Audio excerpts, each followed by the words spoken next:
never heard of a killer? I drop bombs like Hiroshima.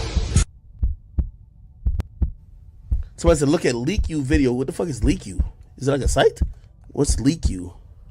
LeakYou. Is it a YouTube channel? Oh shit. Oh, I bet. Here we go.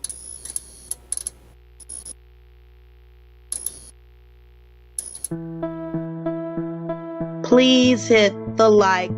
Thank you.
One, two, three, four.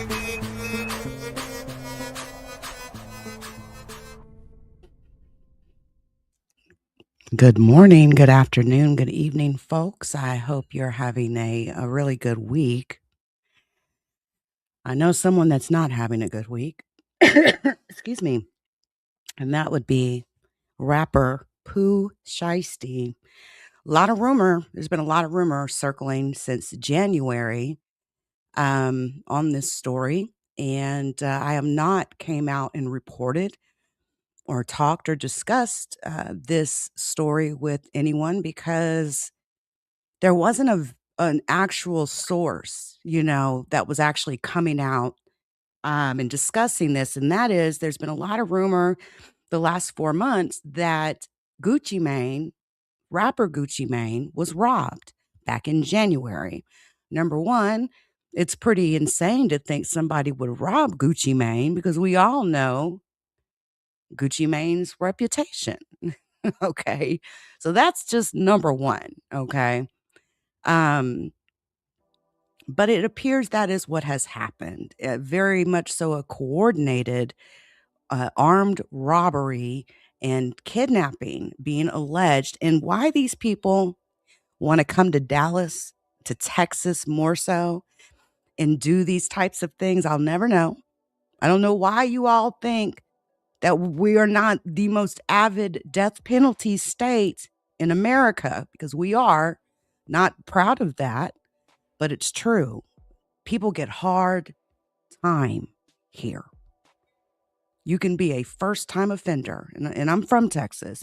You can be a first-time offender and get a life sentence in prison in this state.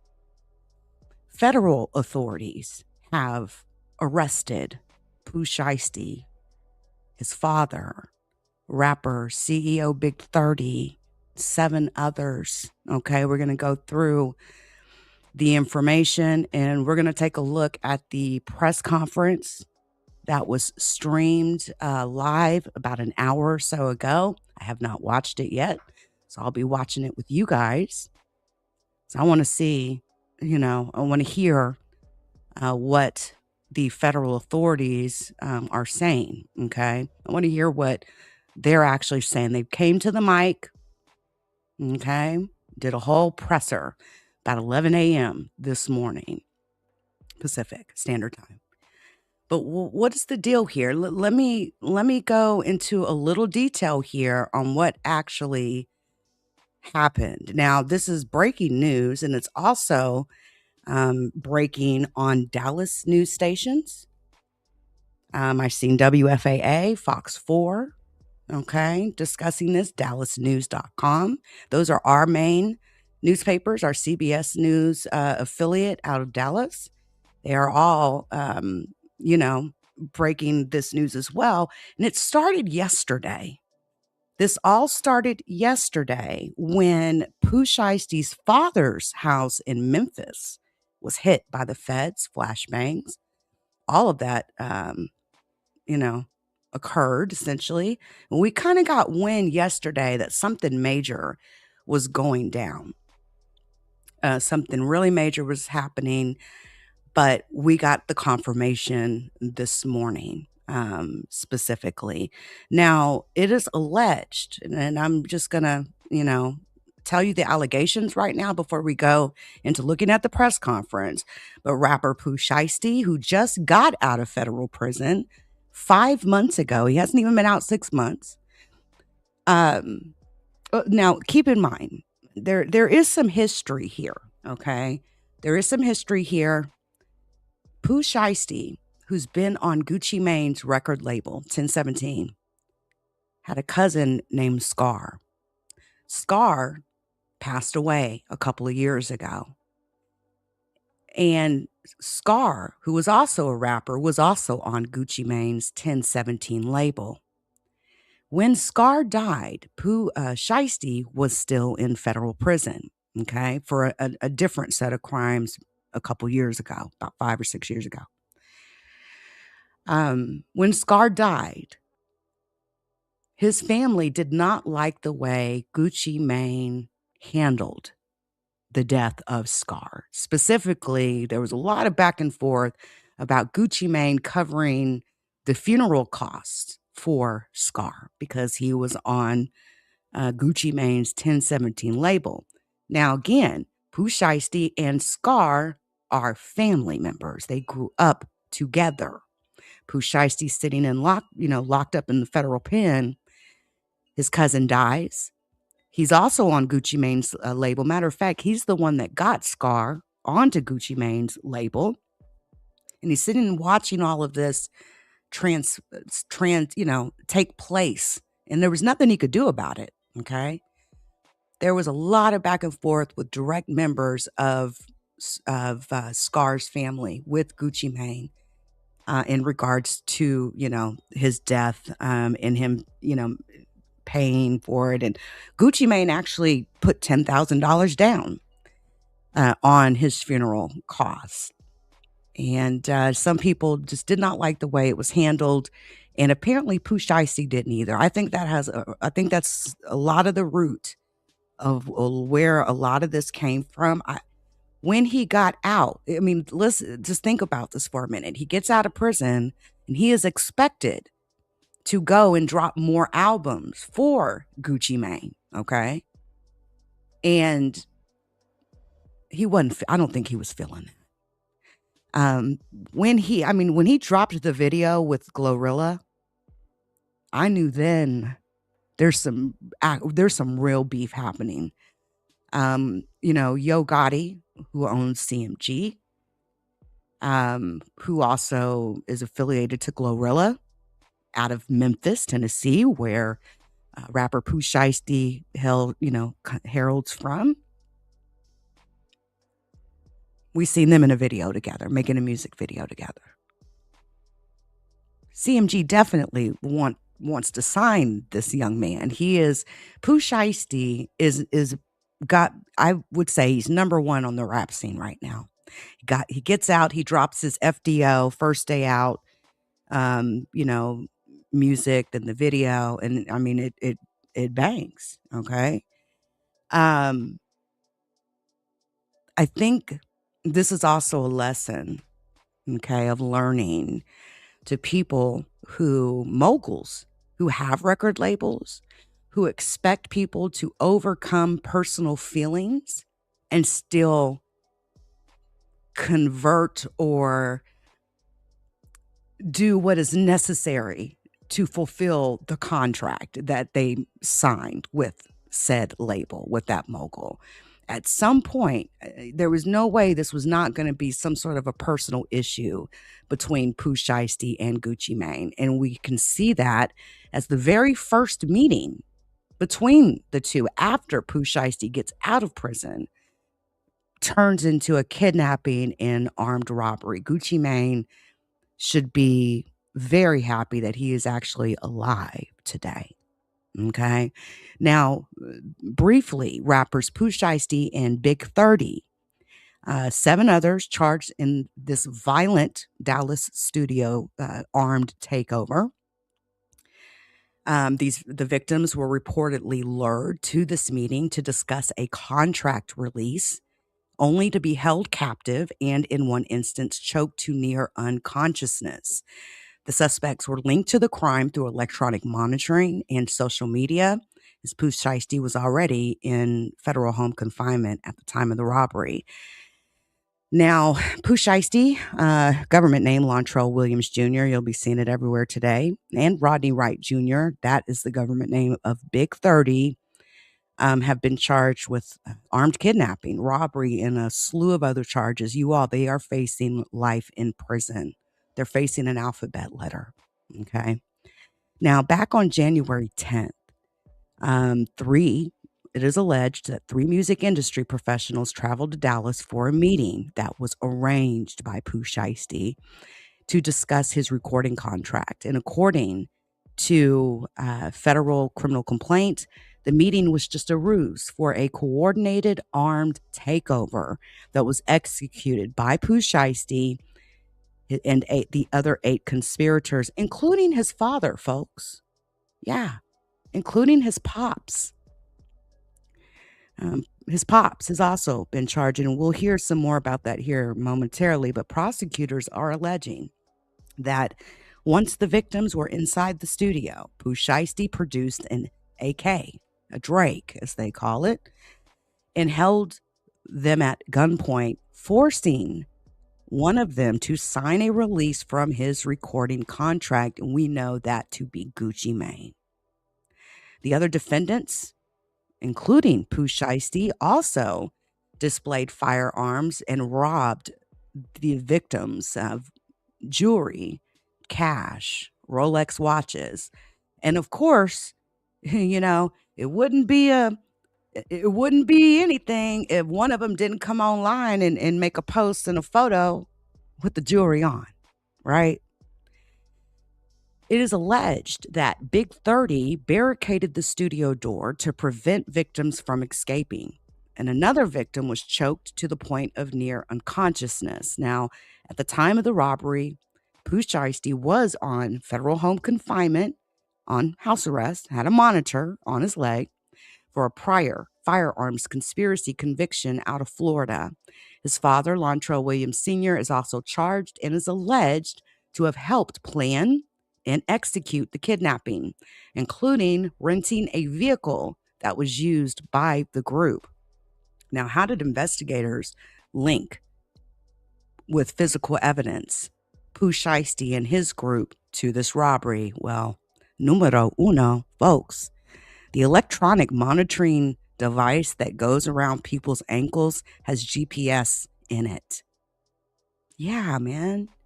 There's GPS locate in every single one of those ankle monitors.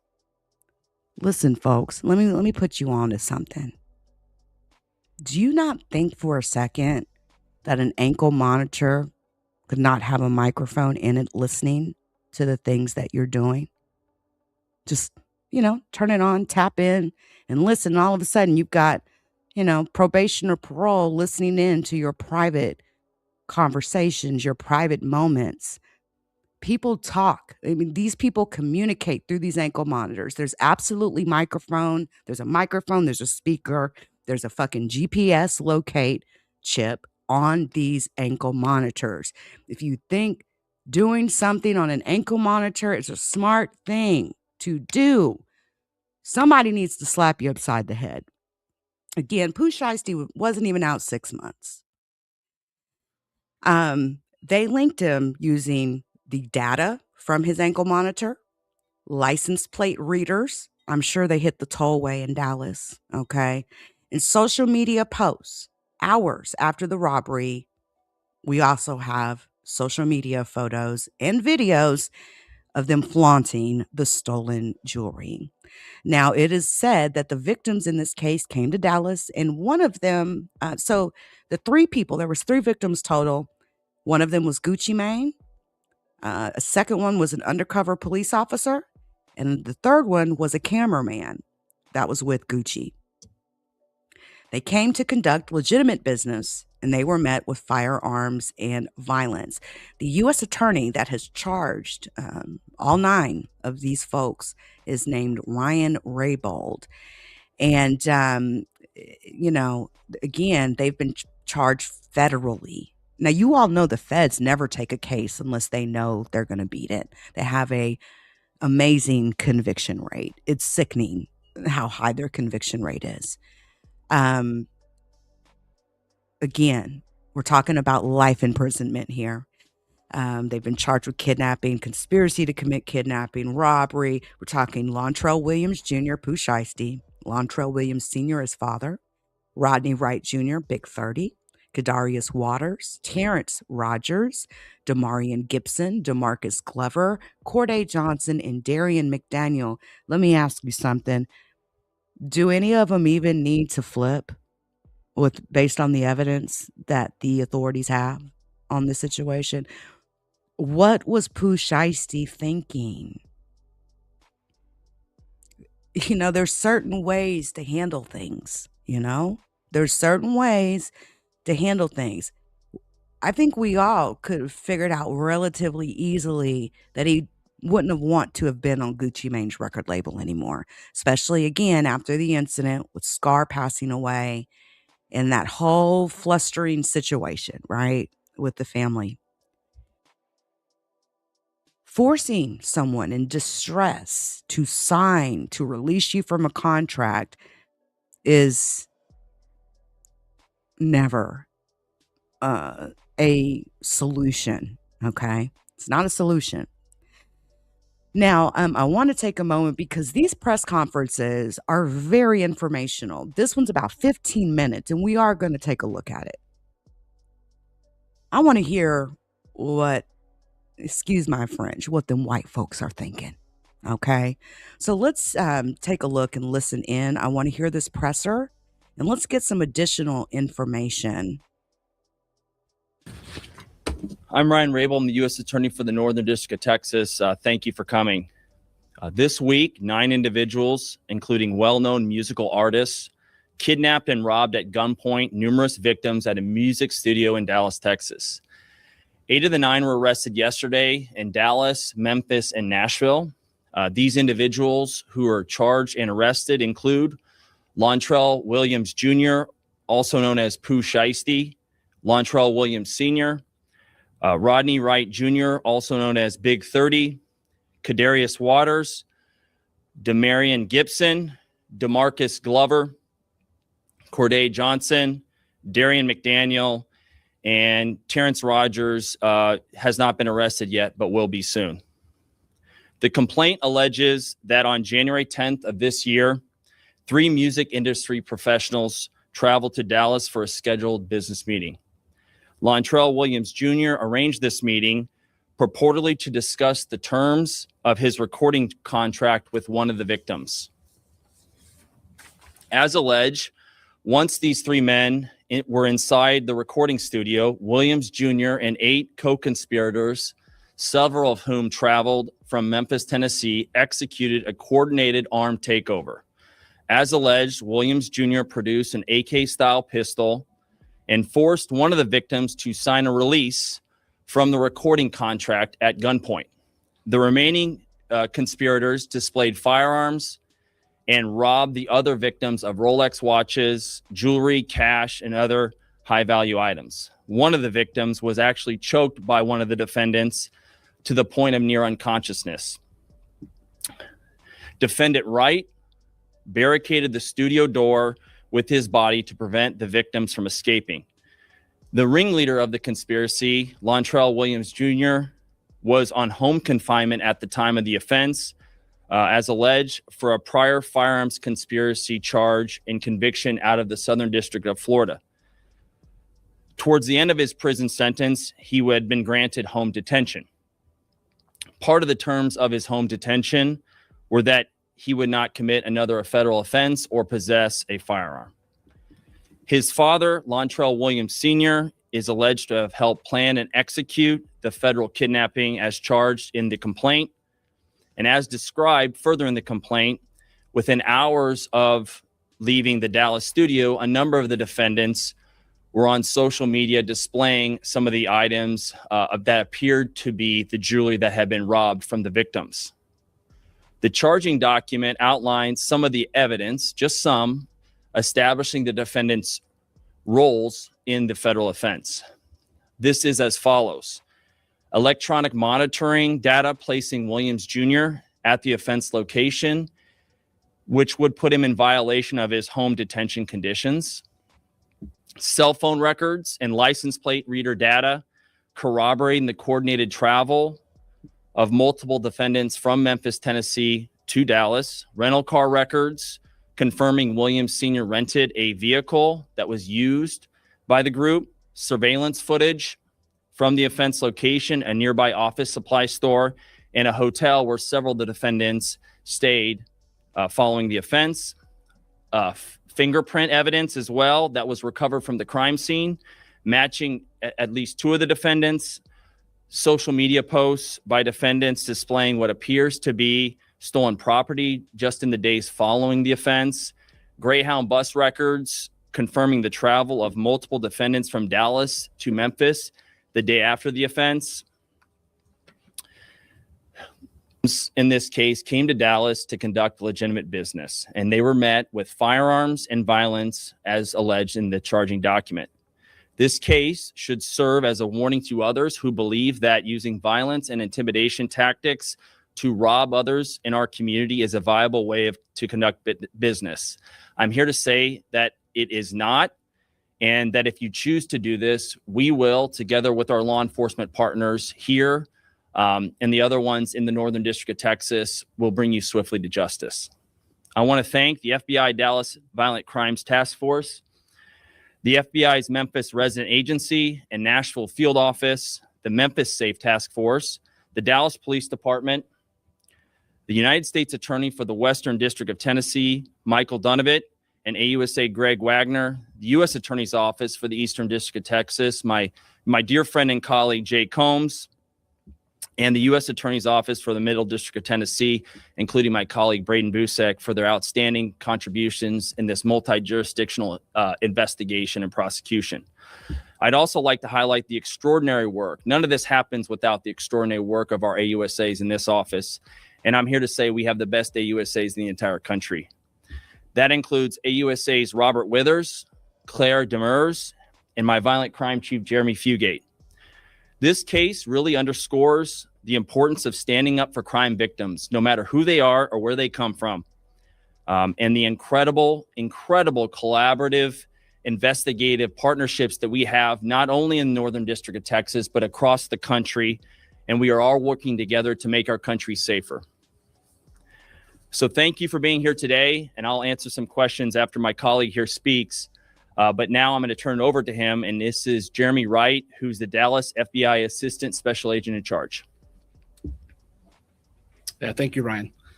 Good morning, everybody. As Ryan said, my name is Jeremy Wright, Assistant Special Agent in charge for FBI Dallas. As United States Attorney Raybould said, we're here today to announce the arrest of several individuals in the Memphis and Nashville, Tennessee areas, as long as one here in Frisco, Texas. These arrests are the result of a violent kidnapping of 3 individuals here in the Dallas area. The majority of those arrested did travel from Memphis to Dallas to commit that offense. Our office collaborated with multiple law enforcement agencies and other FBI offices to carry out this investigation that ultimately led to these arrests. So I'd like to thank the Dallas Violent Crimes Task Force, Dallas Police Department, the Memphis Safe Task Force, Memphis, Tennessee Police Department, and the Shelby County, Tennessee Sheriff's Department for helping with this investigation. Violent crime does remain a top priority for the FBI, and we dedicated significant resources from here in Dallas FBI, Nashville, Little Rock, Birmingham, and Atlanta FBI offices to investigate and successfully arrest these individuals. We remain committed to investigating violent crimes like these. No matter who you are, we will fight every day alongside our partners to make our communities safer. So thank you. And we have time for some questions. If you would just identify who you were with and your name would be helpful. Yes, sir. Kevin Reese with WFAA. Hi, Kevin. It may be in the release that you're going to send us, but can you be more specific to who these victims are and a specific location of this studio that you were talking about? I'll answer the last part first. Yes, it'll be in the complaint, and we're happy to get you a copy of that. It's now unsealed. It was off Dallas Parkway in Dallas, Texas, a music studio. That's what's identified in the complaint. As far as victims go, we won't get into at this time who the victims are or not. Chase with the Dallas Morning News. Can you describe the injuries suffered by the 3 victims? So one of the victims, and this is actually in the complaint, and we'll get you a copy as well. There's a photograph of the injury. It looks like there's some abrasions on the neck and arm. You were still seeking one suspect, you said. One of the individuals that's been charged has not had his initial appearance yet, but agents are actively working to locate and bring him to court. And I wanted to touch on that actually. Eric Bushman, KRLD. Listen, before they go to the rest of the questions, I've got to pause here and say something. The location that he just said, off Dallas Parkway. For those of you that are not familiar with Dallas, you need to understand something about Dallas Parkway. That is a toll road. Each toll you go through, there are cameras that take your photo front and back of your vehicle and can see you in the car too, right? So I'm quite sure that location, especially with it being right off the tollway, when they mention in the complaint that license plate identification was also used, I'm pretty sure that's where it came from. Anyway, let's continue. Since there's one person you're still trying to get to come in, I guess it's on arrest since initial appearance, you would say that you're trying to work out. Because you're going public with this, are you afraid at all that that's going to hinder it eventually getting an individual in? Agents are working to find him. The complaint has already been unsealed, and a number of these defendants have had their public hearing already, their initial appearance, and so it's already out there that this individual has been charged, and so that information is in the public record. But I trust that the agents will be able to identify this person and find them and bring them to justice. Of course, that person can turn themselves in immediately. 2 questions. This is Chase with the Dallas Morning News again. So the initial incident happens in January 10th. Mm-hmm. We're here in April. Mm-hmm. Can you describe the timeline and the length of time, why we're talking about this now? Because it sounds like these arrests happened recently. And then the second part of that question, did all of the arrests happen yesterday, or were they happening over the span of time that we're talking about? Yeah, good questions. I'll start with the last part. 8 of the 9 happened yesterday, and then we're still working on one more.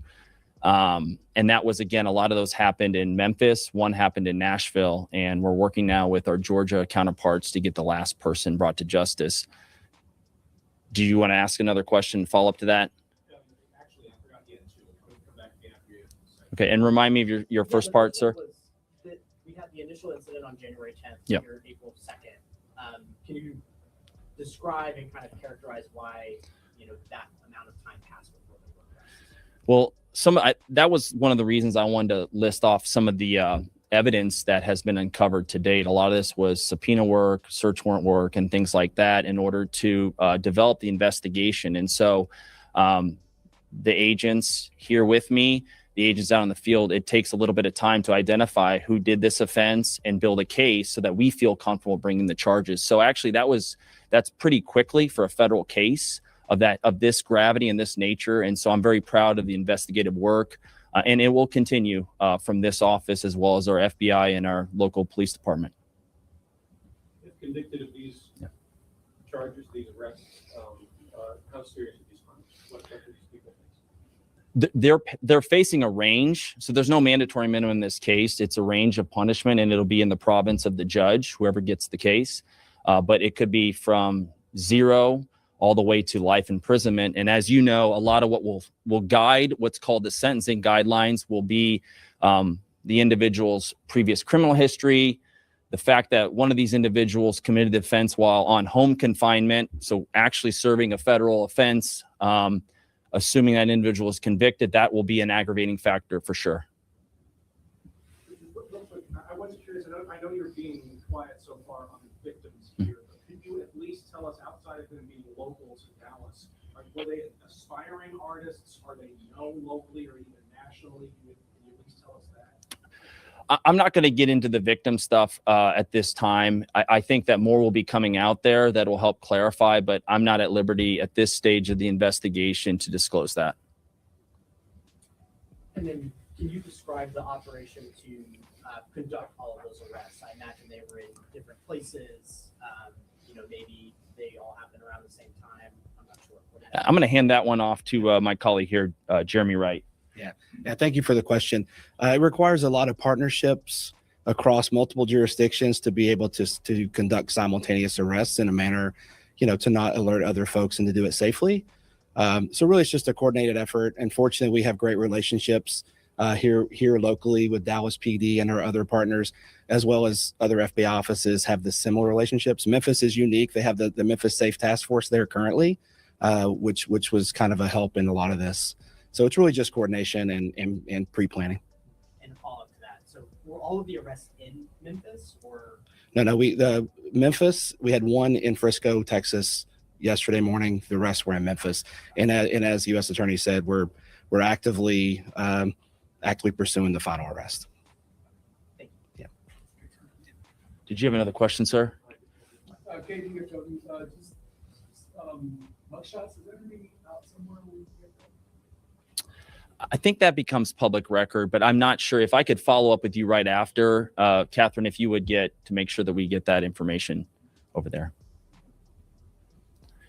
Thank you for coming. If there are any further questions, I just want to underscore the importance here in Northern District of Texas of vigorously prosecuting violent crime. And a couple days ago, I did a press conference in Fort Worth, Texas, but it just highlights the collaboration. The state, local police are some of our best friends and best partners. Chief Como is a dear friend and partner of this office and has been fantastic for us, working with some of the best in the business, the FBI. And I'm just really honored to stand shoulder to shoulder with the men and women in my office. So again, we look forward to prosecuting this case vigorously. And if you have any further questions, feel free to reach out to Catherine Miller. Thank you. Wow. Okay. All right, folks. So I'm Chris Hansen, listen, right now on Crime Watch Daily from hold here in that New York. Because I want to go here. I want to take a look at, this is what is published out there on the DOJ's website. I'll drop a link in the live chat for those of you that may want to go look at this for yourself. But as you can see here, these are some images, okay, of injuries sustained to the wrist and neck of one of the victims. Now, again, I mentioned this in the very beginning that one of the people that was with Gucci Mane security was an undercover police officer. Or I shouldn't say undercover. He's a police officer doing private work for private security work, okay? Ignore the undercover part. I don't know why I said that. I guess it kind of makes me think undercover, but there's a lot of police officers that do private security work, and obviously Gucci Mane has some former police officers doing security work. Typically, that's the realm of individuals that you'll hire to do that type of work. And that was one of the victims. So number one, there's going to be a duty to report. Okay. Gucci Mane, I know some people are out there saying things like, oh, he's a rat. He told it, blah, blah, blah, blah. Man, please. There was 3 people that this happened to. It doesn't necessarily have to have been Gucci Mane. Gucci Mane doesn't have to have, it's not confirmed at all that Gucci Mane has even talked to FBI or the Department of Justice. You've seen the U.S. Attorney there very clearly say he wasn't even going to get into the the details of the victim information, because he knows how sensitive this is. So you have the cameraman, the security guy, and then Gucci. So you got people getting choked out to the point of unconsciousness. You got people getting their jewelry taken from them. They don't have that same so-called street requirement that that you all try to put on Gucci, blah blah blah blah blah, to not tell or tell. Number two, Gucci Mane is a father of children now. Okay, things change when you have children, when you become a family man, when you take on the responsibility of a wife, and you start having children. Your life really means something different to you at that point than it may have meant when you were only 20, 25, 30 years old, trying to find your way through life. I followed Gucci Mane his whole career. So, I know how some of you all are coming at this. But imagine you go legit. All right. You go legit. You become a record label owner. You fly, you get out, you leave your home, you leave your family, you get on a plane, you come to Dallas to do business with one of your employees, so to speak. And that employee pulls an AK-47 on you, takes your wedding ring, allegedly, your Rolex, your necklaces, puts your life in danger, threatens to kill you, blah, blah, blah. It's also rumored that there is video footage of this. Now, SETI Nash, okay, if you got the video, just drop it. Stop talking, okay, SETI? I don't want to hear you talk about you got this video and you're not dropping it, especially now, okay, especially as of today. You say you're in the streets, and I know you want all the views and stuff, then drop the video already if you really, really got it, okay? But there is surveillance footage that also puts these individuals. So, Gucci Mane is a father, a family man. He's 48 years old.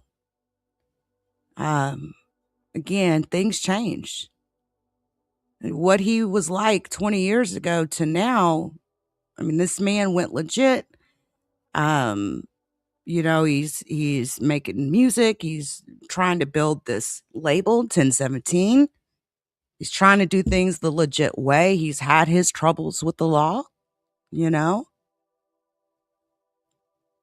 So again, there was 3 victims. We don't know who is talking to the FBI, but I highly doubt that Gucci Mane was the first to run to them. If Gucci Mane has talked to the FBI, I guarantee you, he was the last one. And I'm sure they would have knocked on his door to talk to him. That's what I'm thinking, okay? After it would have been reported, potentially, by one of the other 2 victims of this crime. How Pooh Shiesty thought he would be able to pull this off, I'll never understand.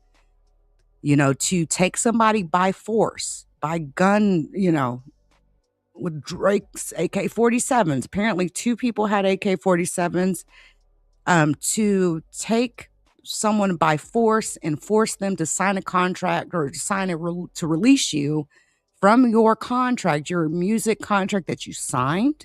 I'm sure that was reviewed by lawyers. I don't understand how Pooh Shiesty thought that was going to work. You can't force someone to release you from a contract using distress. That's just never going to fly.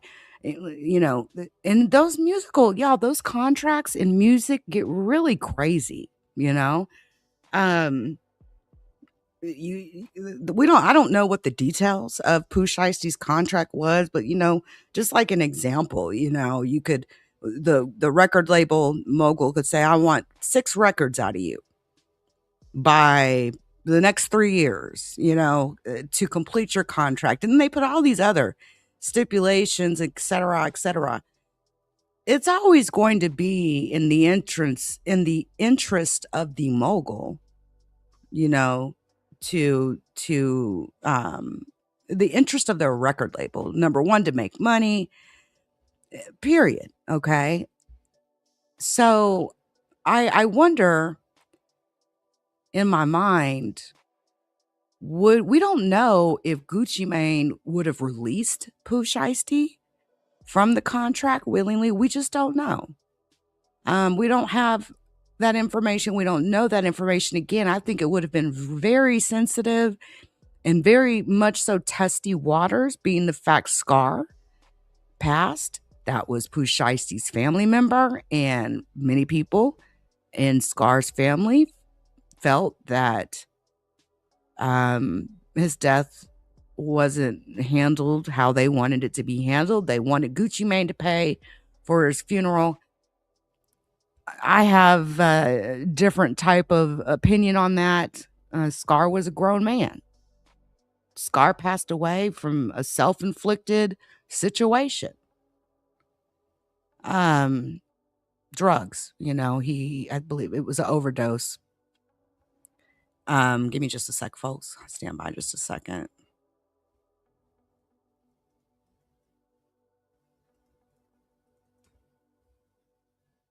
Yeah, I wanted to bring up the details. It was a prescription drug overdose. It was he was 22 when he died, and it was labeled an accidental prescription drug overdose. He was at his girlfriend's house. Now, again, why would Gucci Mane have a responsibility to pay for his funeral? He was a grown man with money and all of that. I mean, that's like me dying and then saying, hey, whoever I work for, say I work for McDonald's or something. That's like me passing away and saying McDonald's is responsible to pay to bury me. And so, usually people have life insurance policies and things like that to help, take care of those type of situations when they happen. It's a horrible thing. It's awful that he passed away so young. We know fentanyl has been eating our nation up. It's been literally eating our nation up, eating people up for breakfast, lunch, and dinner. Lots of people, famous people even, passing away from, not only fentanyl laced overdoses, but just prescription drug overdoses just in general. So, there's a lot of different opinions, I think, that could be said about the responsibility of an employer when someone dies, right?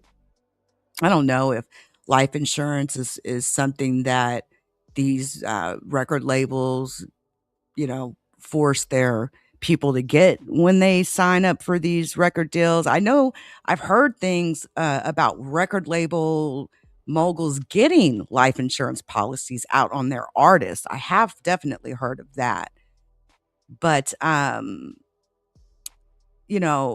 I think it would be very smart if record labels sort of put clauses in these contracts to try to help guide these people to have, money in retirement, to do responsible things with the money that they're going to make from these huge multi-million-dollar contracts, potentially multi-million-dollar contracts.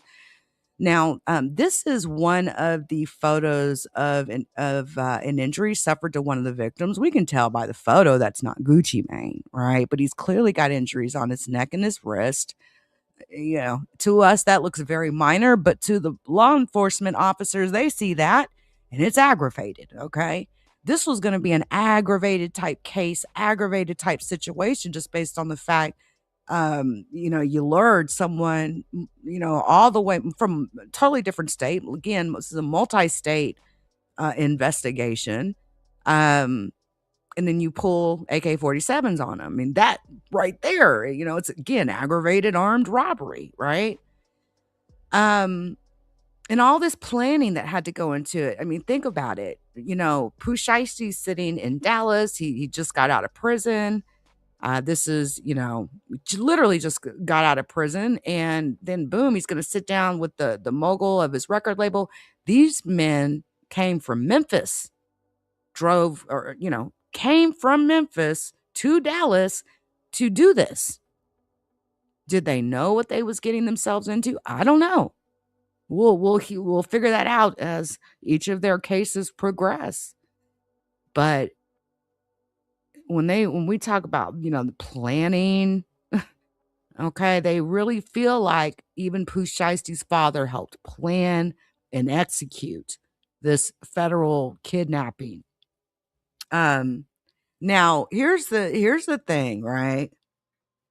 It's always social media that gets these people, okay? It's always social media, okay? I've been waiting for photos to come out. Been waiting for photos to come out of photos of a 1017 chain. I'm not even going to lie to you. And the reason why, because that's the numero uno thing. The number one thing that people,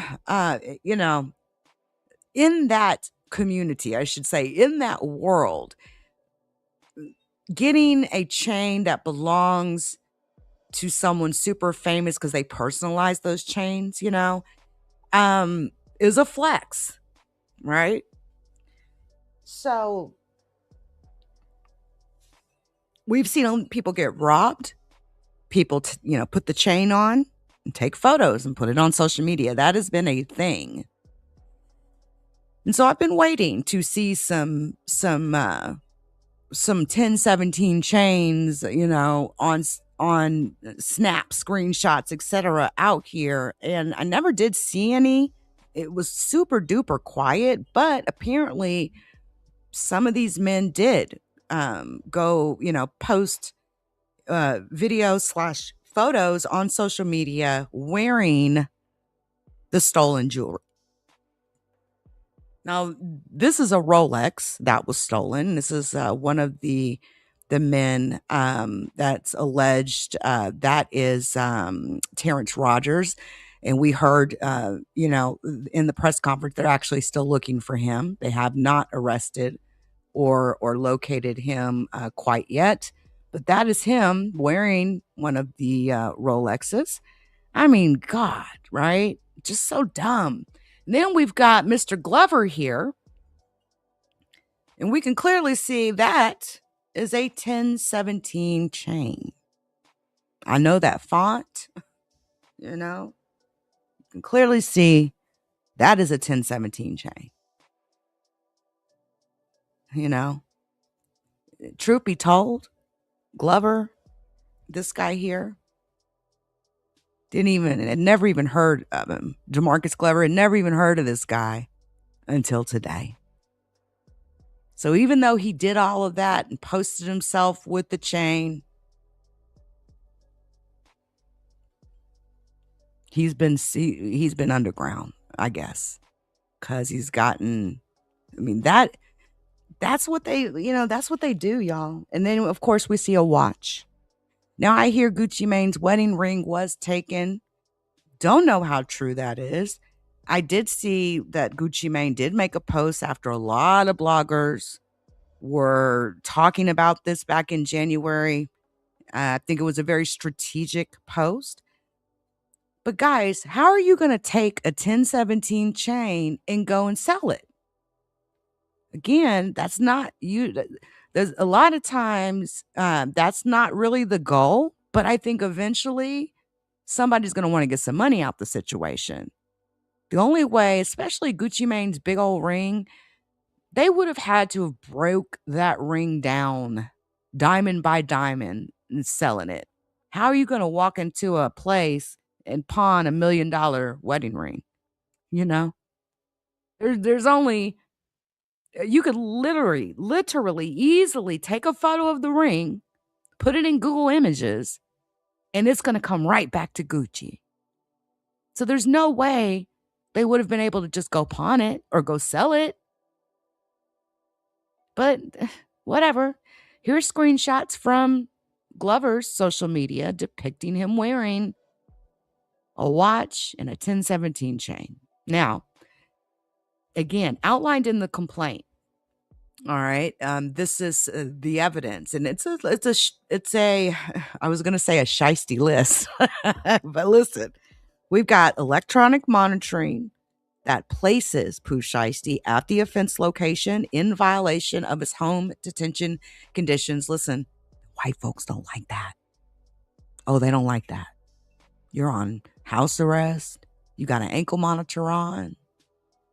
You're not where you're supposed to be. You heard me in the beginning tell you that these ankle monitors have speakers, microphones, and GPS chips. How do you think, if you're 5 minutes late to getting home from work or school or something, and you're on an ankle monitor, and all of a sudden they're talking to you through your ankle monitor, where are you at? You're supposed to be at home. I need you to tell me where you are right now. Or when you press the button and you call them and say, hey, I'm running late, I ran into traffic, or I ran into this or that, whatever the case may be, you are speaking to them, which takes a microphone. They are speaking back to you, which is a speaker that you're hearing them on. Some people just, I don't know why they don't put two and two together. When you have an ankle monitor on, you're like you might as well, your location's literally being tracked live 24/7. Seriously, it's like pulling up an Uber screen or a Lyft and watching you move around, what street you're on, we're talking about to a degree of 10, how accurate you can pinpoint, geolocate somebody with these ankle monitors. I'm not even kidding. Even with the alcohol sensors that they put in these cars that make people blow, into these cars in order to start them. If you think those don't have GPS speakers and mics in them, don't forget that our CIA developed a method to turn a speaker into a microphone on televisions and have a method, the smart TVs that connect to the internet. Boom, connect to that smart TV, make the speaker a mic while the television is off. It's listening. Yeah. So I don't understand what Pooh Shiesty was thinking. I really, really, really don't understand. Cell phone records and license plate reader data corroborating the coordinated travel of multiple defendants from Memphis to Dallas.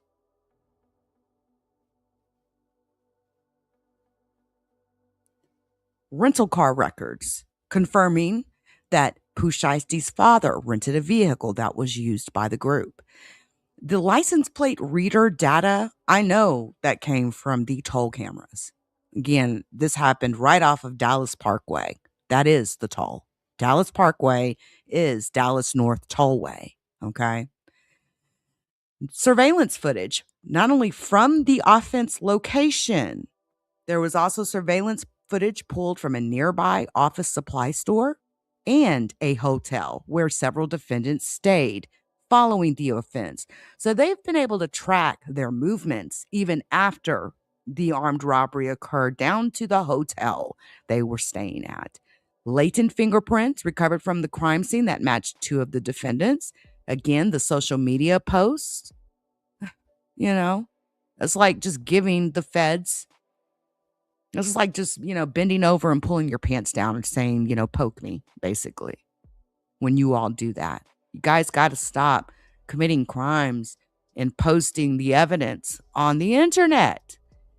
And then, of course, Greyhound bus records confirming the travel of multiple defendants from Dallas to Memphis the day after the offense. So you mean to tell me that you bring, 7 dudes from Memphis and then you send them home on a Greyhound? God, there is a very big Greyhound station in downtown Dallas too. And I know Memphis, there is a route that goes from Dallas to Memphis every single day that leaves Dallas. via the Greyhound office. So, I mean, we're talking January. It's April the 2nd. This happened January the 10th. February, March, not even 3 months. Wait, January to February, March. Yeah, not even 3 months. A full 3 months, a full 90 days. And we're talking about 9 people being charged, criminally. So, yeah. Again, all defendants are presumed innocent until proven guilty. But, I don't feel that way about our Justice Department. I feel like many of us are guilty before being proven innocent. Anyway, that's the deal. And there'll be more to come. Now, I was listening to Academics over there, and he had Hernandez Govan. And we know his name being affiliated or tied to Young Dolph. And he was over there talking about the situation, in case with DJ Academics. It was interesting. You should probably check it out when you get a chance. I thought some of that background information was very interesting.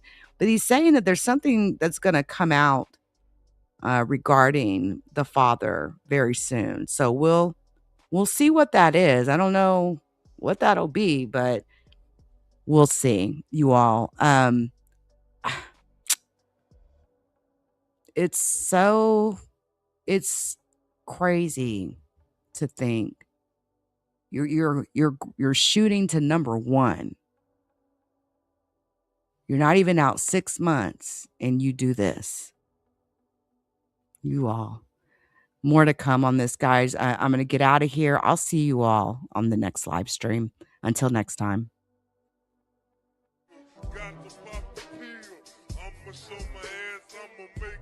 The judgment sentence that you are an asshole. The trial is over. Thank you, everybody. Let's play a game. You have 10 seconds to take all your stuff and get out of my life. 10, 9, 8. God bless you, motherfucker. And you're really smart. Like really, really, really smart like I am.